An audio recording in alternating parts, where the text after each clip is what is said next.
Hello and welcome to this MEI M1 revision video where we're going to be looking at a kinematics question.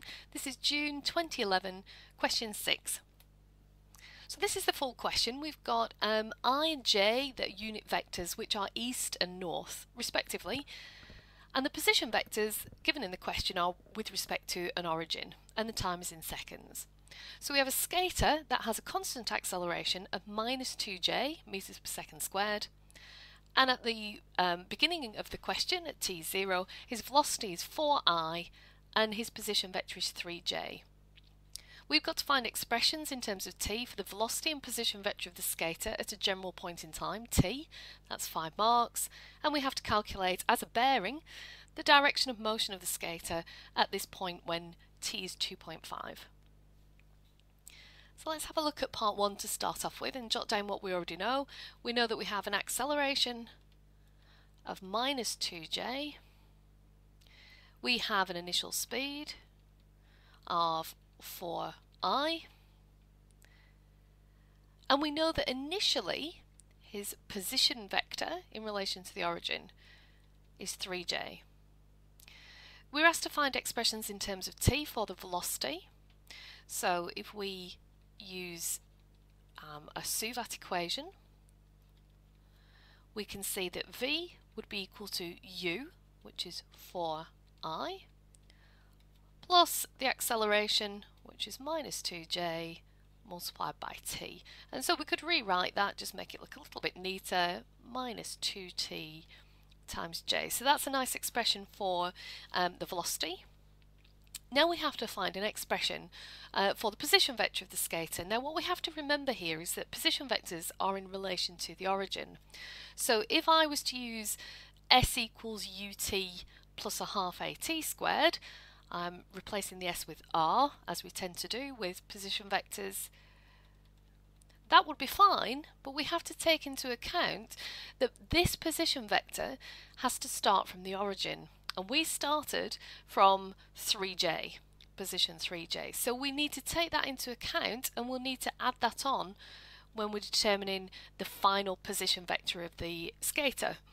Remember that this will only tell us the displacement from the starting point. It won't tell us where the skater is in relation to the origin, so we need to make sure we take into account that initial position. So we're going to have u t plus a half a, the acceleration is minus 2j, t squared. That's the displacement from the starting point, but that starting point was 3j away from the origin, so we need to add that on. So I'm going to collect together the I and j components because that's usually helpful for later in the question. So this is the only I component, 4ti, and then if we look at the j component, we have a 3, and this will be minus t squared. So I can put those together like that. So that gives us the general position vector. Moving on to part 2. Calculate as a bearing the direction of motion of the skater when t is 2.5. Now when we're talking about the direction of motion, how the skater is moving, we're talking about the velocity. And if you remember from the previous part of the question, the velocity at a general point in time was 4I minus 2tj. And so if we want when t is 2.5, the velocity will be 4I 2t, 2 times 2.5 is 5.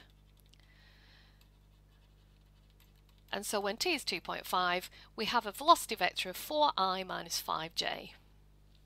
How's that moving then as a bearing? Well, if we look at the diagram over here, this is our north line, 4I, 5j, minus 5j, so that's vertically downwards. And so we can see here that this will be the direction in which we're travelling. So obviously that's 90 degrees there to east, and then we need to know this theta here. So theta would be the inverse tan of opposite over adjacent, so 5 over 4. So we could work that out, and it comes out to be 51.3. But then as a bearing, we would have to remember to add on the 90 degrees. 90 plus 51.34 And so that works out to be 141 degrees if we're giving our answers to 3SF. So we'll go back now and just jot down where the marks are allocated for those two parts of the question. So going back to part 1, we get a method mark here for using a correct Suvat equation and an accuracy mark for getting that correct.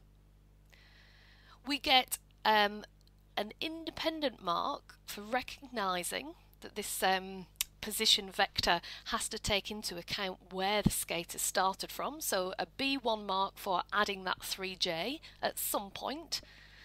And then we get a method mark again for Suvat and an accuracy mark for getting the answer correct. Moving on to part 2, we're going to get a B1 mark for finding the velocity vector at this particular point in time. That's a follow through, so if you got your velocity vector incorrect but followed through correctly, you would get that mark. And then you get a method mark for recognising that you need to do 90 plus your value of theta, and then an accuracy mark for getting the final answer correct at 141. If you'd like to view any other revision videos, do go to our website www.furthermaths.org.uk.